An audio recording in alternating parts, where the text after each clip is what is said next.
बोलो गंगा मैया की जय। हमारे साथ में आचार्य पुरुषोत्तम शर्मा जी हैं, जो यहाँ पर गंगोत्री धाम में भागवत कथा गाने के लिए आए हुए हैं। तो बहुत बहुत मैं तो पहले आपके लिए आशीर्वाद देता हूँ, मंगल कामना करता हूँ, आपके उज्जवल भविष्य की कामना करता हूँ। वास्तव में आप बड़े भाग्यशाली हो, क्योंकि मानस में तुलसी बाबा ने लिखा है, सो कुल धन्य उमा सुन, जगत पूज सुपुनीत, श्री रघुवीर पारायण, जय नर उपज विनीत। तो सबसे पहले मैं आपको बधाई देता हूँ कि आप तीर्थों में आकर के भागवत कथा कर रहे हैं। ये आपके जीवन का सबसे बड़ा भाग्यशाली क्षण है।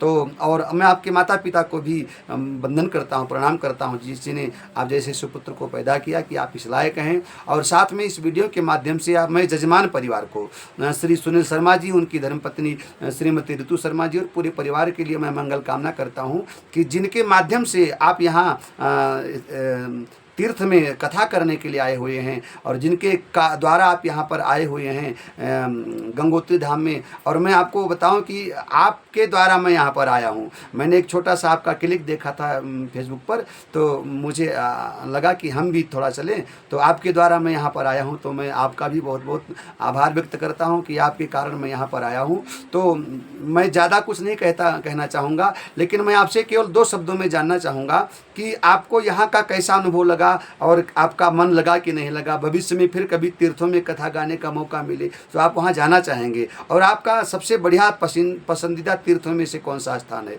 तो कुछ आप बताइए दो शब्दों में। यहाँ पर बहुत ही आनंद आया हम लोगों को, और संतों का सानिध्य मिला, और संतों से सीख ये मिली कि ये मौनी बाबा आश्रम है, बगल में श्री कृष्ण आश्रम है, वहाँ पर जो संत हैं आपको पल पर सेवा आपकी कर रहे हैं। दिन में हजारियों बार चाय, भोजन, फलहार जो चाहिए, आलस्य न के सेवा भावना, ये हमने देखा तो बड़ा रमणीक स्थान है। और जीवन में मुख्य यही है कि आप खूब धन कमाइए, धनार्जनम, फिर धन के द्वारा ज्ञानार्जनम, और ज्ञान के द्वारा पुण्यार्जनम। ये 3 बातों का ध्यान रखें। धन खूब कमाएं, धन से आप ज्ञान की प्राप्ति करें, और फिर पुण्य को कमाएं। तो धनार्जनम, पुण्यार्जनम, ज्ञानार्जनम ये आपको करना चाहिए, और रमणीक जगहों पर आपको जाना चाहिए, संतों का सानिध्य आपको करना चाहिए। आग लगी आकाश में, झड़ने लगे अंगार, और संतन होते जगत में, तो जल मरते सब छार। अच्छा ये बताइए आचार्य जी, आप यहाँ आए हैं, इसका श्रेय किसको देना चाहेंगे? भाग्योदयन बहुजन्म समर्जितेन सत्संगमं चलवते पुरुषो यदा वै अज्ञान हेतु कृत मोह मदान्धकारः नाशम विधाय तदो दयते विवेकः।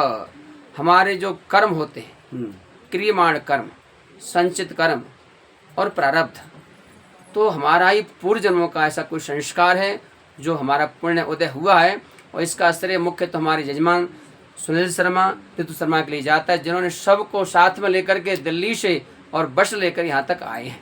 अच्छा भैया, मैं जानना चाहूँगा कि माता जी आई हैं आपकी यहाँ पर? जी, माता जी भी आई हैं, तो माता जी, हमारी धर्म पत्नी भी आई हैं। तो माता जी आई हैं, तो माता जी तो बहुत खुश होंगी आपके व्यवहार से। इतनी प्रसन्न है कि दिन में 2-4 बार रो लेती हैं, आंसू निकाल ही लेती हैं। धन्य इस गंगा माँ का दर्शन जो हो रहा है, गंगा का सानिध्य मिलना अपने बहुत बड़ी धन्यवाद। अच्छा आचार्य जी, जजमान को कथा सुनाना तो सरल है, लेकिन माँ बाप को कथा सुनाना कैसे? अरे माँ बाप को तो देखिए, कपिल भगवान ने अपनी माँ को कथा सुनाई थी देवहूति जी के लिए। देखिए मैं अपनी बात बताऊं, मैं गया था रामेश्वरम में दिसंबर में वहाँ राम कथा गाने के लिए, तो मेरे साथ मेरे पिताजी गए थे वहाँ पर। तो मैं जब कथा गा रहा था तो मुझे लगा कि पिताजी मेरे नीचे बैठे, मैं ऊपर बैठा हूँ, तो मुझे थोड़ा सा अजीब सा लगा। तो मैंने पिताजी को कहा, मैंने कहा पिताजी आप आइए मंच पर बैठिए हमारे बराबर में, कम से कम पिताजी। तो हमारे पिताजी बोले कि नहीं बेटा, हम तो मतलब कथा सुनने के लिए आए हैं, और कथा सामने ही बैठ कर के सुना जाता है, वक्ता ये नहीं कि वो कोई भी हो। तो उन्होंने कहा कि आप जब व्यासपीठ पर बैठा है व्यक्ति, तो वक्ता वो बेटा नहीं, वो व्यास होता है। तो हमारे पिताजी बोले कि नहीं, हम बराबर बैठकर कथा नहीं सुन पाएंगे, कथा तो बिल्कुल सामने। तो उस समय हमारी छाती और चौड़ी हो गई, मन बड़ा प्रसन्न हो गया कि मेरे पिता मेरे द्वारा गाई गई कथा को सुन करके और मुझे वहाँ से देख करके इतने मुस्कुरा रहे थे, प्रसन्न हो रहे थे। तो जजमान को कथा सुनाना तो बड़ा सरल है, लेकिन माँ बाप जब श्रोता बनकर कभी बैठते हैं तो वास्तव में ये जो छाती है चौड़ी हो जाती है, और सीना जो है वो गदगद हो जाया करता है कि मेरे मेरे माँ बाप का ही स्नेह है कि मुझे उन्होंने इस लायक बनाए, वो संस्कार दिया, वो शिक्षा दिया कि आज हम यहाँ बैठ करके और अपने माता पिता को कथा सुना रहे हैं। तो मुझे बहुत कल खुशी हुई कि मैंने देखा माता जी यहाँ पर आई हुई हैं। तो बहुत ही हमारे आचार्य पुरुषोत्तम शर्मा जी हैं जो दिल्ली से भागवत कथा गाने के लिए यहाँ आए हुए हैं गंगोत्री धाम में, और आपके सानिध्य में हम यहाँ पर आए हुए हैं। तो एक बार हम आपके लिए मंगल कामना करते हैं और आपका बहुत बहुत मेरे ऊपर एहसान है, आभार मैं व्यक्त करूँगा। और साथ में जो आपको यहाँ लेकर आए हैं जजमान परिवार सुनील शर्मा जी और उनकी धर्मपत्नी ऋतु शर्मा जी और पूरे परिवार के लिए, आपकी धर्मपत्नी जी, माता जी, सब के लिए मंगल कामना। हमारे साथ में दिल्ली से चल करके आए हैं श्रीमती रीटा चौहान जी, हमारी धर्मपत्नी श्रीमती गीता पांडे जी। तो बहुत सबके लिए मंगल कामना। और मैं तीर्थ क्षेत्र से गंगोत्री धाम से हमारे जितने श्रोता हैं, जितने जानने वाले हैं, जजमान परिवार, शिष्य परिवार, यहाँ से लेकर गांव तक, दिल्ली, बम्बई, कलकत्ता तक, जहाँ तक मुझे लोग सुन पा रहे हैं, मैं सबके लिए मंगल कामना करता हूँ। और आचार्य जी से मैं भी कहूँगा कि आप भी सबके लिए मंगल कामना कीजिए। जजमान परिवार, अपना परिवार फले फूले और मेरे पितरों को परमात्मा अपने चरणों में स्थान प्रदान करें। हर हर गंगे। बोलो गंगा मैया की जय। आज के आनंद की जय।